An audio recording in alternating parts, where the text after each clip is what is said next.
राजस्थान की राजनीति है वो पलटा खाने के लिए अब तैयार हो गई है, क्योंकि जेपी नड्डा जयपुर के अंदर सभा को संबोधित कर रहे थे तो उन्होंने कहा कि अब सत्ता परिवर्तन का समय आ गया है। यानी उनका कहने का सीधा मतलब था कि भजनलाल की जगह कोई दूसरा मुख्यमंत्री बनाया जाएगा। उन्होंने कहा कि सत्ता प्राप्त करने के लिए किसी को भी कुर्सी पर बैठाया जा सकता है। इस प्रकार के विचार जेपी नड्डा ने प्रस्तुत किए।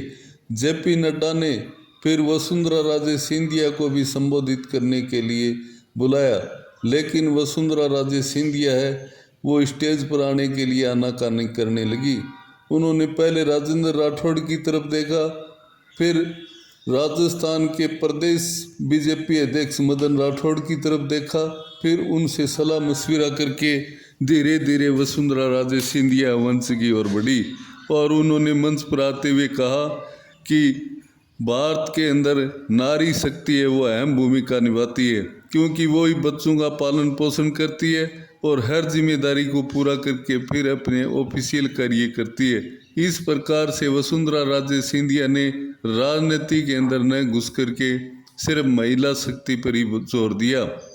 इस प्रकार से वसुंधरा राजे सिंधिया के मन के अंदर जो टीस है वो उस मंच के ऊपर एक तरफा झलक रही थी। वसुंधरा राजे सिंधिया ने कोई लंबा भाषण न देते हुए सिर्फ नारी शक्ति पर ही अपना उद्बोधन दे करके अपने भाषण का पटाक्षेप किया।